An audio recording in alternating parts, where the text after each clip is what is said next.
la voz de los protagonistas. Contacto telefónico. Como ya se lo decía, politólogo por la UAM, maestro en Administración y Políticas Públicas por el CIDE. Luis Javier Cortés, qué gusto saludarte, recibirte una vez más en Contextos y escuchar sobre este análisis que se hizo y si pudiera haber pues algunas conclusiones que nos dieran luz sobre la urgencia de algunas de estas reformas, la necesidad de otras y la verdad, la duda que otras reformas, iniciativas de reformas dejan y preocupan. Muchas gracias por acompañarnos, Manuel Cerrato, Marcela Pámanes, saludamos. ¿Qué tal? Buen día, Marcela, Manuel, un gusto estar con ustedes y a la orden, como siempre. Bueno, cuéntanos sobre este análisis que se ha hecho por parte de la universidad. ¿Cuál es la intención de presentarlo? ¿Qué contiene? Argumentos a favor, argumentos en contra, diseccionan la relevancia de la reforma o también la vinculan con algún tipo de ventaja política que pudiera haber. Por supuesto, Marcela. Mira, recordarán que el 5 de febrero el presidente de la República, Andrés Manuel López Obrador, manda al Congreso de la Unión 20 iniciativas constitucionales, lo que durante la campaña se llamó el Plan C. Obviamente la más mediática, la más relevante, la que está causando mayor ruido y que está permanentemente en la agenda pública a partir de la victoria de Claudia Sheinbaum, es sin duda la del Poder Judicial. Sin embargo, hay otras 19 que contemplan reformar la Constitución. Y a partir de entonces, 4 abogados especialistas en derecho constitucional decidieron convocar y reunir a 20 expertos en las distintas materias que tocan las reformas del presidente, 4 abogados además que pertenecen al Instituto de Investigaciones Jurídicas de la UNAM, Pedro Salazar, Diego Valadez, Jesús Orozco y Sergio López Ayllón, y a partir de entonces se construye este análisis técnico, sí, pero también con muchísimos expertos en distintas materias, como bien ya lo decías, Marcela, politólogos, internacionalistas, constitucionalistas, y la intención de este documento es justamente analizar la viabilidad que estas reformas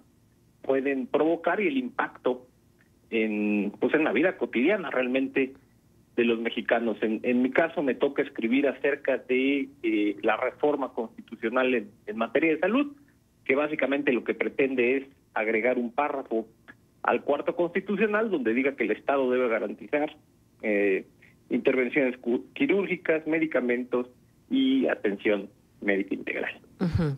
Ahora, ¿cuál es la necesidad de hacer esta reforma, esta modificación de 53 artículos constitucionales que en caso de que fueran aprobados, y así se registra, así se concluye, sería el mayor movimiento de reformas constitucionales simultáneas en la historia de México? ¿Cada cuándo debe de revisarse la Constitución y si realmente hay una necesidad, una prioridad de que estas reformas vayan para adelante? Por supuesto. Lo mencionas muy bien, Marcela, sería el cambio más drástico que sufra la Constitución. Por eso ha estado también en el debate, convocar mejor a un Congreso Constituyente y realizar una nueva Constitución. Pero más allá de ese debate, si convocar a un constituyente o tomar en cuenta estas 53 modificaciones a la Constitución, creo que en la introducción los coordinadores lo describen muy bien. A ver, una Constitución cuando se crea se supone que es un marco a partir del cual debe permearse todo el ordenamiento jurídico.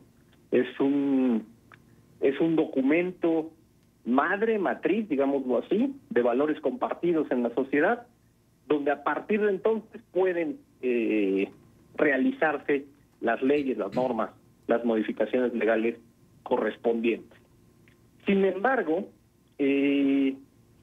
más que establecer un nuevo marco, justo como lo describes muy bien en la introducción, es poner un candado derivado de que un cambio constitucional, como ustedes bien lo saben, requiere una mayoría calificada. Entonces, más allá de realmente estar pensando en un mediano, largo plazo y crear un marco constitucional que genere, como lo ha dicho el partido en el gobierno, un nuevo régimen, lo que se aprovecha, digámoslo así, elevando a rango constitucional estos cambios, es justamente ponerle un candado, ¿no? Poner un candado justo con esa mayoría calificada. Lo que te quiero decir, Marcela, Manuel, para no enredarme, es que lejos de estar planteando cambios legales que pudieran impactar en la sociedad, se utiliza la Constitución como una manera de mostrar el brazo, el poder popular que arrastra este gobierno, y con los votos que tienen, poner justamente esos candados.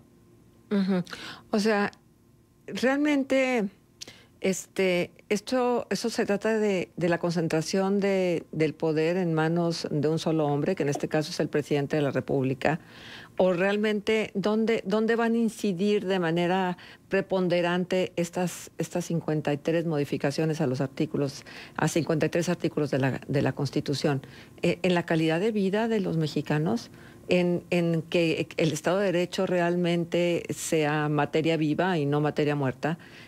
¿Realmente podemos aspirar a que este esfuerzo dé por resultado un beneficio palpable para los ciudadanos mexicanos, o es un ardid político? Porque también pudiéramos llamarlo así. Por supuesto, Marcela, mira, de los 53 cambios constitucionales, las 20 reformas, te podría hablar de dos que, digamos, estoy empapado en el tema.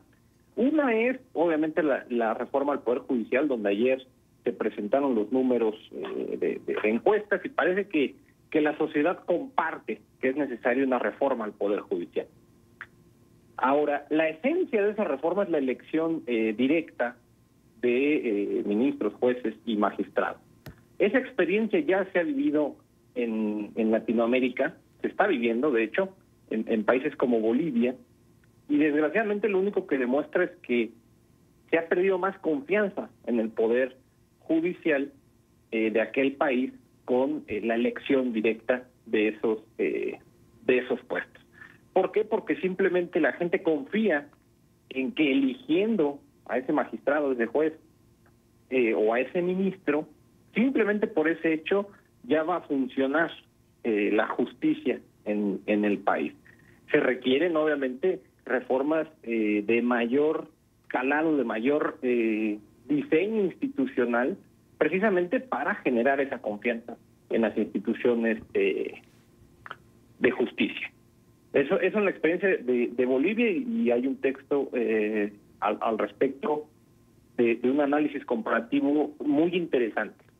En lo que respecta, por ejemplo, al texto que yo escribí, lo hemos platicado muchísimas veces en este espacio, Manuel, Marcela, ¿de qué te sirve agregar un párrafo donde diga el Estado deberá garantizar intervenciones quirúrgicas, atención médica integral y medicamentos, si no lo acompañas de una reforma donde verdaderamente se asegure el financiamiento, por ejemplo, para la población que no cuenta con seguridad social?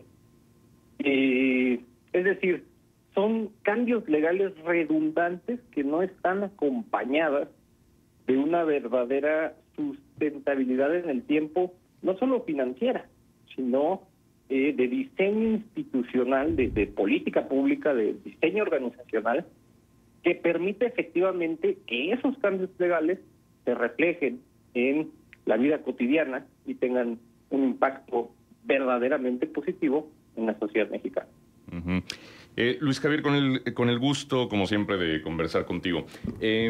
Dada tu cercanía también a los temas de salud, me gustaría preguntarte precisamente sobre si se nota en esta ya mitad del 2024 la asignación presupuestaria que tuvo, por ejemplo, el IMSS Bienestar. Recordar que en el proyecto de presupuesto del año pasado para este 2024 se hablaba de que podría absorber el esquema del IMSS Bienestar más de un 56% del presupuesto en salud. Ya vamos a la mitad del año. Eso se ha notado, y también te lo pregunto porque en las visitas que ha tenido el presidente López Obrador en estos días aquí a la región, pues se dijo muy confiado que Coahuila y Durango, que no han firmado el convenio del IMSS Bienestar, lo van a hacer, que no habría ningún problema, que están negociando y que es cuestión básicamente de tiempo, lo cual no es descabellado porque dada la configuración del panorama político nacional, sobre todo después de las elecciones del 2 de junio, pues de repente como que ya no tiene demasiado sentido seguirse oponiendo a ciertas cosas, ¿no? Por lo menos hay una percepción así. En ese sentido, ¿cómo evalúas en este punto lo del IMSS Bienestar, las reformas en materia de salud y lo que se ha venido aplicando y lo que se proyecta para los siguientes años?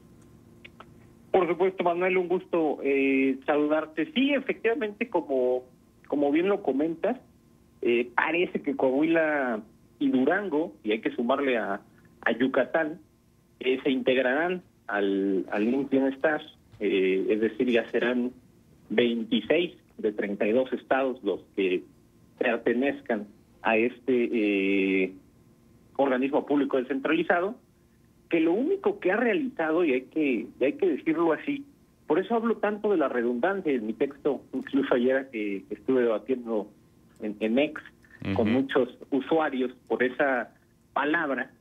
Cuando me refiero a redundante es pues que realmente no genera un impacto positivo, porque lo único que se hace es poner en la ley cosas que pues, a todos nos agradaría, ¿no? Pero nos gustaría o me gustaría ver verdaderamente un mecanismo que permita que se realice ese deseo. Exacto.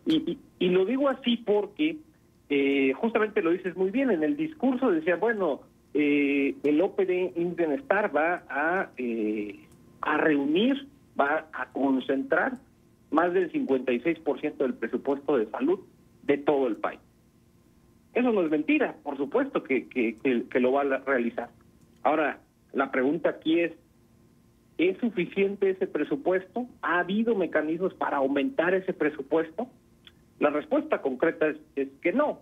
Lo único que se ha hecho justamente es concentrar los recursos financieros, humanos, materiales, en este caso de los 23 estados que ya están adheridos al OPD IMSS Bienestar, serán 26, pero no se está, otra vez, generando verdaderamente un mecanismo que permita aumentar esos recursos y a la postre verdaderamente impactar y resarcir los terribles retrocesos que hemos tenido en materia sanitaria. Sí, exactamente.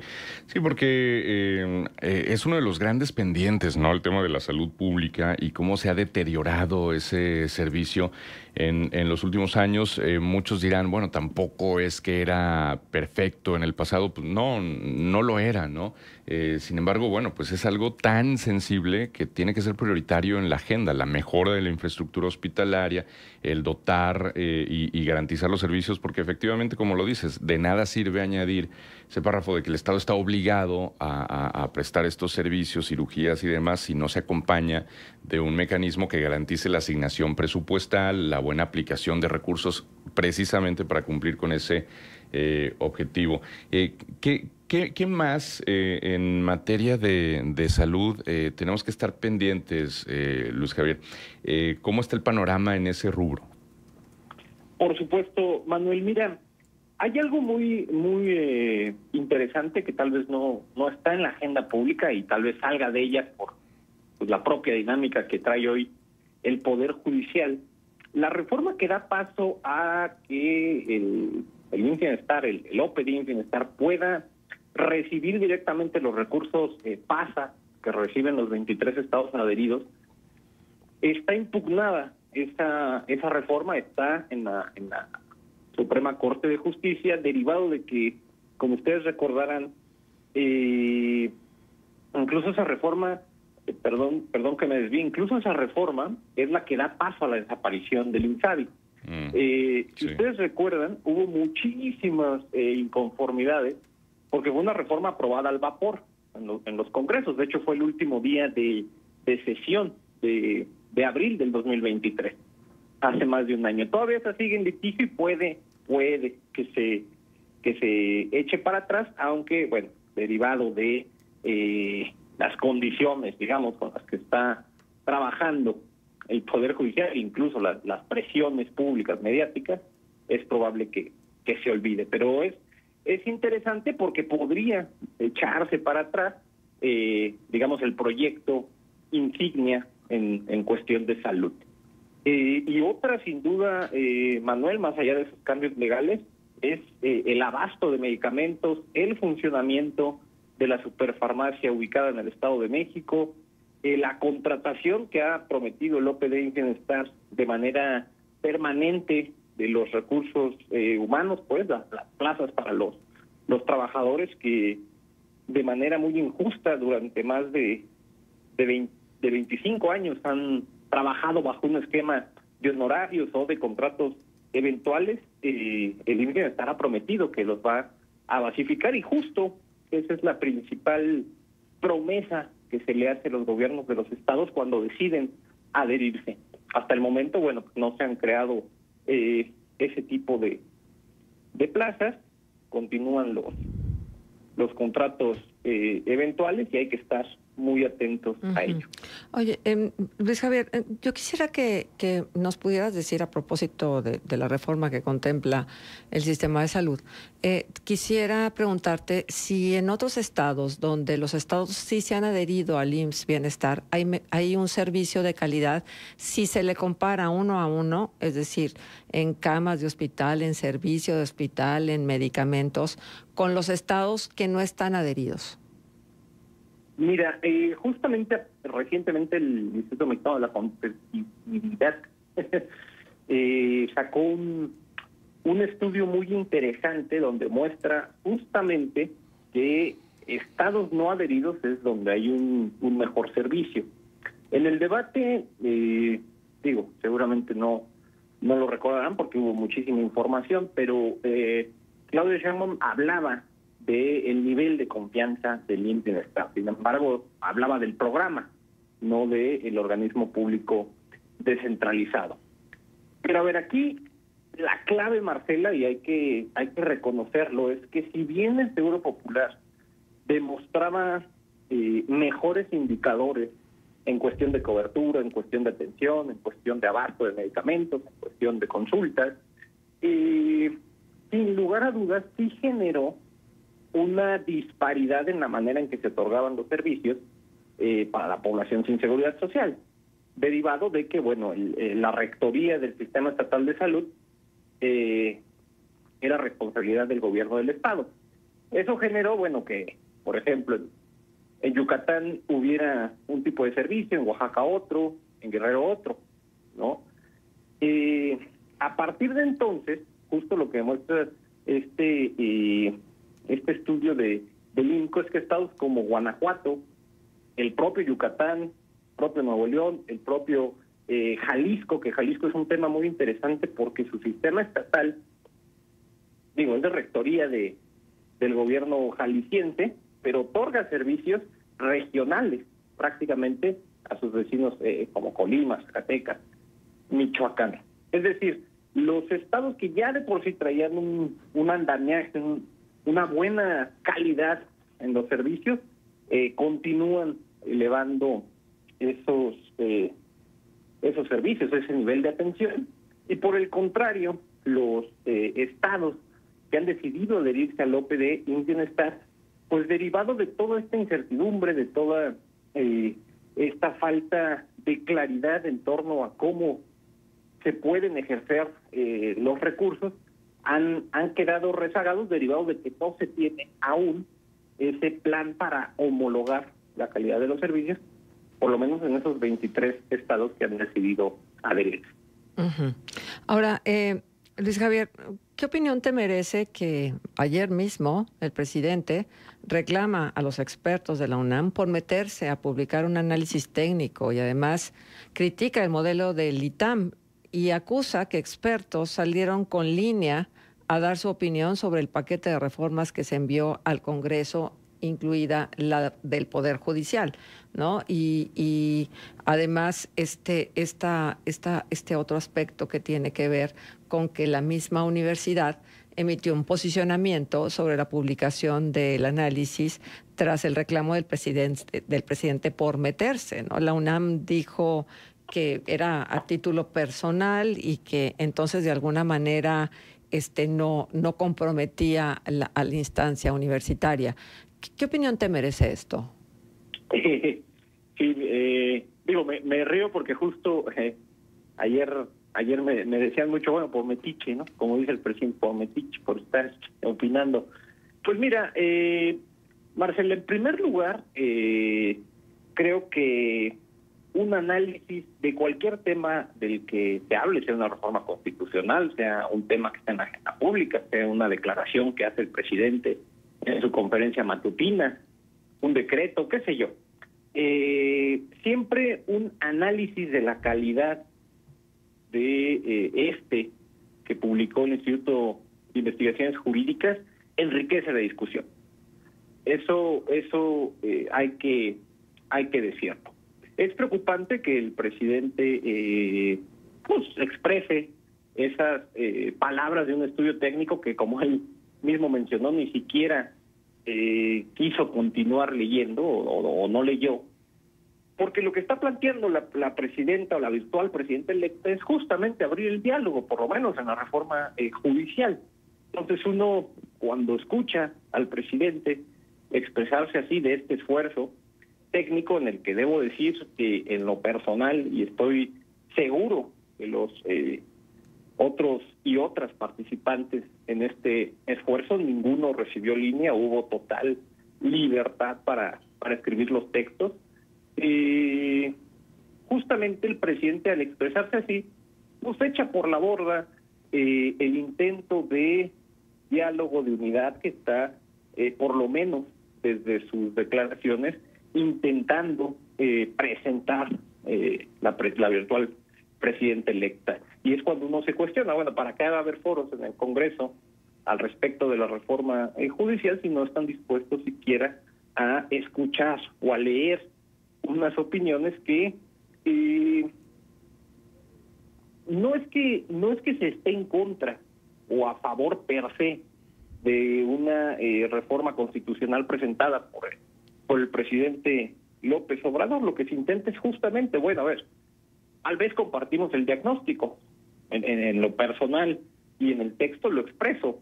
Será complicado que un legislador, si es que se presenta en el Pleno la iniciativa a la reforma al Cuarto Constitucional en materia de salud, será complicado que un legislador la vote en contra, porque como lo decíamos, Manuel, son deseos que, bueno, como sociedad, decimos, está en la Carta Magna a todo dar, ¿no? El tema justamente es ir más allá. ¿Cómo vas a hacer que esos deseos se conviertan en realidad? Porque plasmarlos de esa manera no te da viabilidad para realmente impactar. Sí, que sea letra viva, que no nada más se quede ahí. Y por eso preguntaba sobre las diferencias del IMSS Bienestar, donde los estados sí están adheridos y donde no están adheridos. Digo, ahí hay pistas que te pueden dar esta idea de qué está sucediendo en torno a todo esto que se está planteando.